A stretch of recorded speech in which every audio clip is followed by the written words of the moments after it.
Assalamualaikum warahmatullahi wabarakatuh. Waalaikumsalam warahmatullahi wabarakatuh.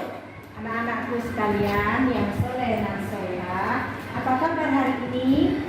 Semakin sehat, semakin kuat, semakin cerdas. Yes, yes, yes. Iya, terima kasih anak-anakku. Berarti pagi hari ini anak-anak sudah siap untuk mengikuti pelajarannya. Kita belajar ya. Kalian harus berdoa terlebih dahulu. Nah, kali ini Ibu meminta seperti biasa untuk memimpin kelas ini adalah ketua kelasnya yaitu Farhan. Silakan Farhan untuk memimpin doa. Sudah siap. Berdoa mulai. Amin ya Rabbal Alamin. Terima kasih untuk anak-anak yang sempat. Semoga dengan kita membaca doa pembuka tadi, ya, nantinya kita akan mendapatkan ilmu yang berkah dan bermanfaat. Mulai pelajaran terlebih dahulu, Ibu akan mengecek kehadiran kalian semua. Apakah pagi hari ini kalian hadir semua atau tidak? Ya. Nah, nanti kalau Ibu panggil namanya, bilang apa? Hadir. Farhan, Hadir, Bu.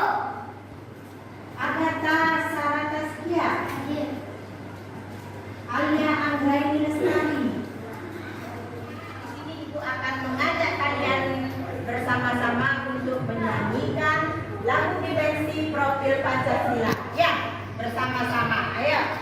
Belajar Pancasila, beriman dan bertakwa pada Tuhan Yang Esa. dengan tepuk PPK. Tepuk PPK. Religius, nasionalis, mandiri, gotong royong, integritas. Iya, tepuk tangan semuanya. Baiklah anak-anakku sekalian, ya, untuk hari ini kita akan mempelajari ketentuan dari sholat Ibrahim, ya. Nah, adapun tujuan anak-anak harus mampu memahami sunnah-sunnah sholat Ibrahim dan mampu memahami dan mendemonstrasikan tentang cara sholat Ibrahim, ya. Nah, minggu yang lalu perhatikan, masih ingat enggak anak-anak tentang materi yang kemarin Ibu ajarkan tentang apa itu sholat Ibrahim? Masih ingat apa enggak? Masih. Ya. Nah, sholat Ibrahim adalah apa anak?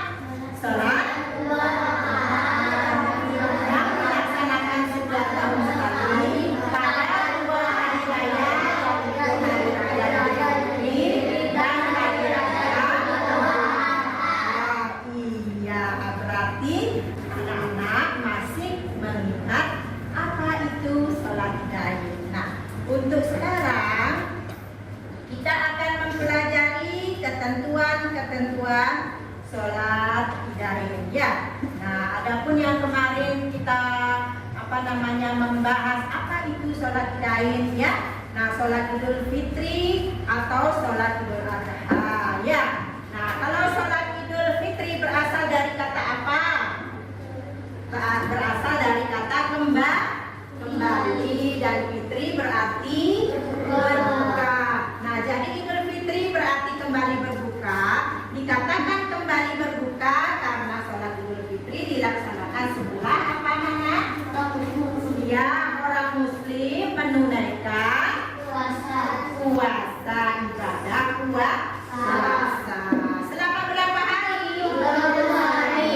30 hari. Nah, untuk sholat Idul Adha adalah sholat 2 rakaat yang dilaksanakan pada tanggal berapa? 10. Ya, tanggal 10 Zulhijjah. Idul Adha berasal dari kata Id yang artinya Kembali ke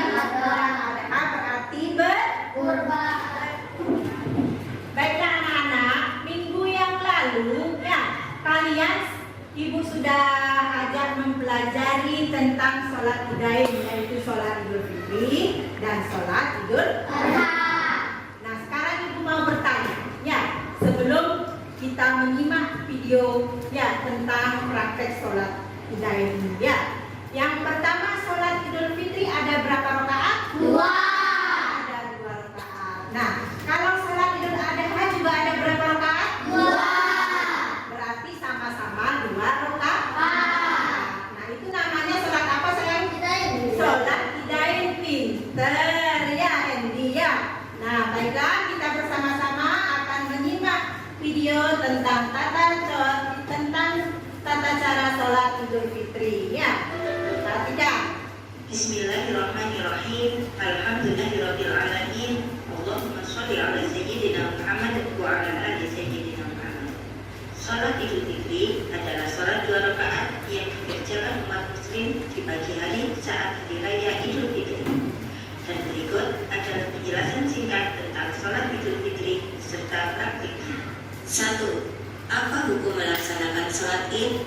Ada 3 pendapat terkait hukum salat Idul Fitri. Yang pertama ada Ibu sekalian, minggu yang lalu Ibu sudah terangkan ya apa itu hukumnya melaksanakan sholat Idain ya, sholat Id maksudnya. Ya, apa hukum melaksanakan sholat Id anak-anak? Iya, tepuk tangan semuanya ya.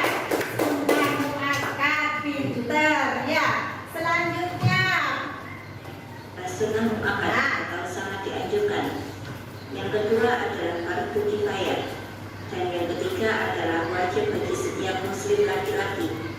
Dalam hal ini, saya lebih mengikuti pendapat yang pertama, yaitu sunnah muakkad. Sehingga apabila tidak melaksanakan tidak apa-apa.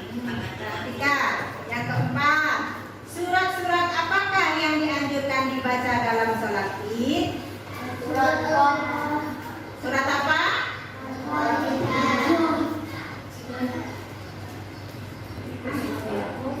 Surat Al-Quran yang dianjurkan dibaca setelah surat Al-Fatihah adalah yang pertama adalah surat ya, rakaat kedua surat Al-Baqarah ya. Nah, terus kalau pilihan kedua rakaat pertama surat Al-Baqarah, rakaat kedua surat Al-Ghasyiyah.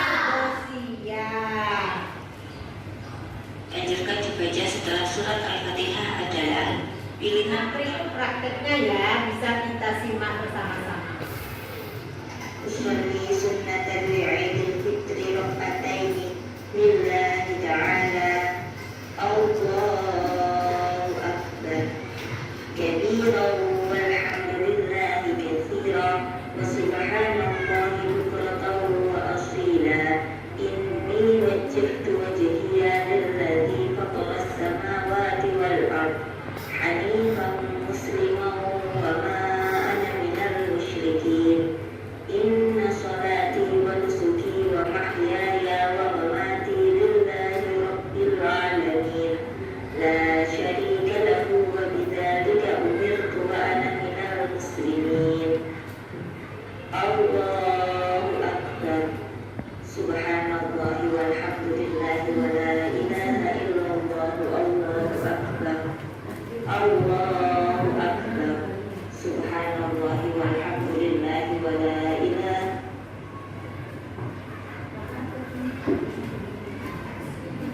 Rakaat pertama ada berapa takbir anak-anak? Ada 7. Ada 7 ya. Ya. Membaca sebelum anak-anak yang soleh dan solehat ya. Di sini apa namanya tata cara sholat Idul Fitri itu ya, takbir pertama ada berapa? 7. Ada 7 ya, yang dibaca dalam tasbih, tahmid, tahlil dan takbir ya. Nah, terus rakaat kedua ada berapa? Ada 5. Adapun sunnah-sunnah sebelum sholat Idul Fitri, perhatikan di sana yang pertama adalah memandangkan takbir, terus mandi sebelum sholat Idul Fitri, terus berhias diri dan memakai pakaian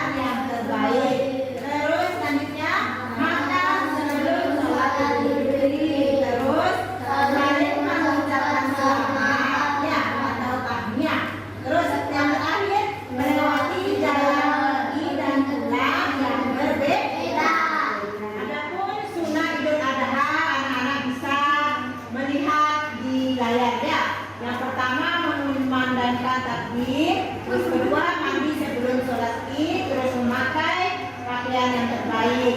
Terus selanjutnya memakai wangi-wangian, terus makan setelah sholat id. Terus Jalan kaki menuju tempat sholat id. ya, berangkat sholat id Jauh mungkin. terus Menempuh jalan yang berbeda dari yang pergi dan pulang sholat id. yang terakhir Menyembelih kurban. nah, yang terakhir adalah menyembelih kurban. Coba anak-anak perhatikan lagi ya, semuanya serius, tidak boleh ada yang lain-lain biar semuanya paham apa itu sholat idainnya. Nah di sini perilaku mencerminkan sholat idainnya. Kira-kira apa saja ya? Nah, bisa anak-anak perhatikan di layar ya. Berikut adalah contoh perilaku terpuji yang mencerminkan pemahaman mengenai ibadah sholat. Yang pertama, terbiasa